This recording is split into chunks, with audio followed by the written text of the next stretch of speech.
At E3 this year, a lot of Call of Duty World War II gameplay was released, and it looks very good. I like the setting, I love the guns, I love the noises. It's great. But one thing they have not talked about is zombies. It is a big topic. They brought it up one time. They shared a picture of a zombie with a helmet on, and it's obviously supposed to look like a soldier, but that's it. They have not said a single thing about what type of guns they're going to do, if they're going to bring Pack-a-Punch, or if they're going to bring back the Advanced Warfare upgrade system.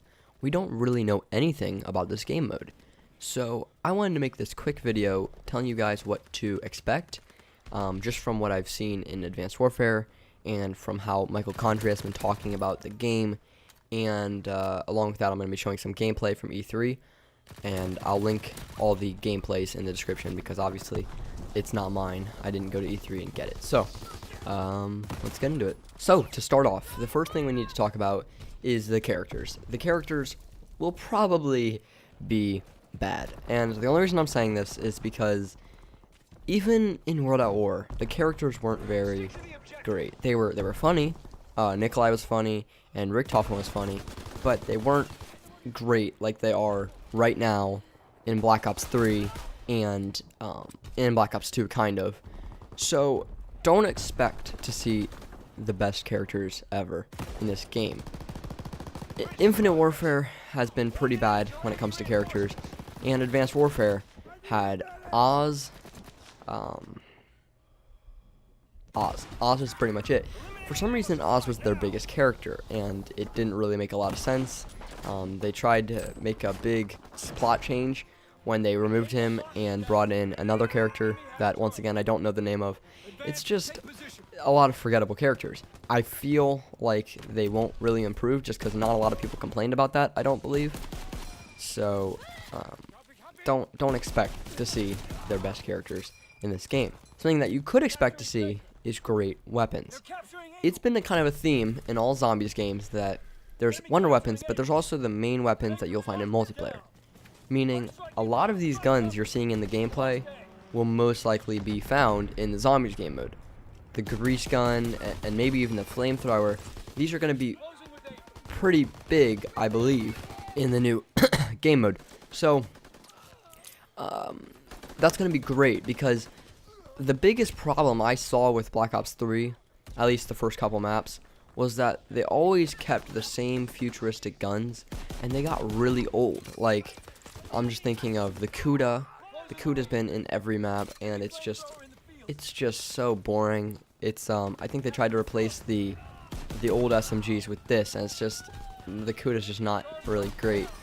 And that's why I'm really excited for Call of Duty World War II, because we're going to be getting World War II guns in zombies.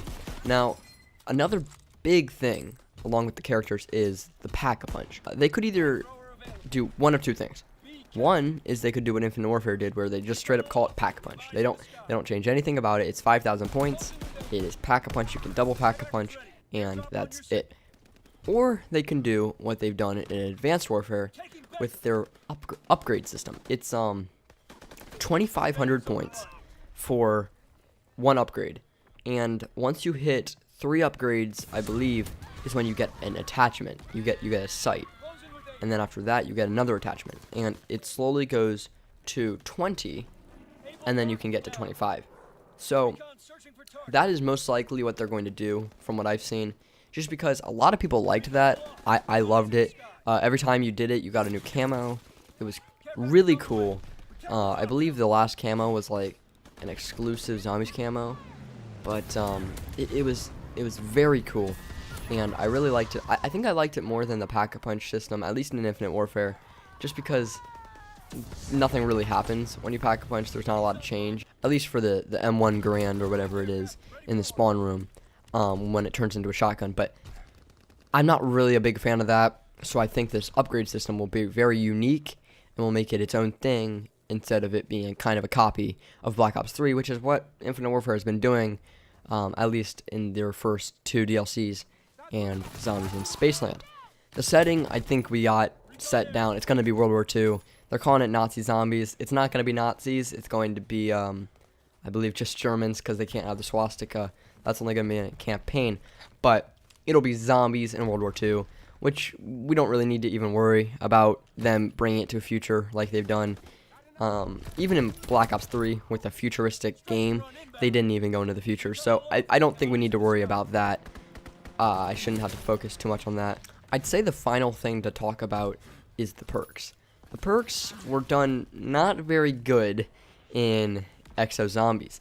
The only problem I saw with the perks was that they weren't unique. There was only one unique perk, and that was Exo Soldier, which you cannot find in Zombies, in Black Ops 3 or in Black Ops 2 or in Black Ops 1 or World at War. You can't find that, but everything else is such a blatant ripoff of the Call of Duty Treyarch series. With Exo Health, Exo Revive, or Exo Medic, whatever it was called, Exo Speed Hands. I don't even know. It was all just the straight up ripoffs of the perks that you can find in Treyarch. So that's why the perks, I don't know if they're going to think of new things. That would be really cool if they did. They could also just pull an Infinite Warfare where they add back some old perks like PhD. They brought it back with Bomb Stoppers. And I do like how they do the perks in Infinite Warfare, just because you can have 5 perks. And once again, they brought back some old perks. They brought back they made some new perks like Trailblazers, which was really cool because that's kind of like a PhD flopper without the flop and a slide. It's really cool, and I do think Infinite Warfare did perks very well. So I expect that World War II Zombies won't do it right, but if they do, that will be very cool. I hope they add some new perks, because that would be refreshing, and it would make a lot more replayability for the game mode. That's pretty much it. That's all you really need to worry about. I think they have it under control. We don't know yet. I can't criticize it too much or praise it, because I don't know anything about it yet. All I've known so far is what they've done in Exo Zombies. So they could either make a really, really bad game mode and with bad ideas and go into the future, or they could do it right. And I hope they do it right. It'll be a really, really interesting turnout if they do it right. But I'm excited nonetheless. So if you're excited, make sure to leave a like. Let's hope we get a zombie trailer sometime soon. They brought campaign trailer. They brought the multiplayer trailer. So they got to give us a zombies trailer. Come on, please. We need something. But that's pretty much it. If you liked the video, leave a like. If you didn't like the video, leave a dislike. And I'll see you in the next video. Bye.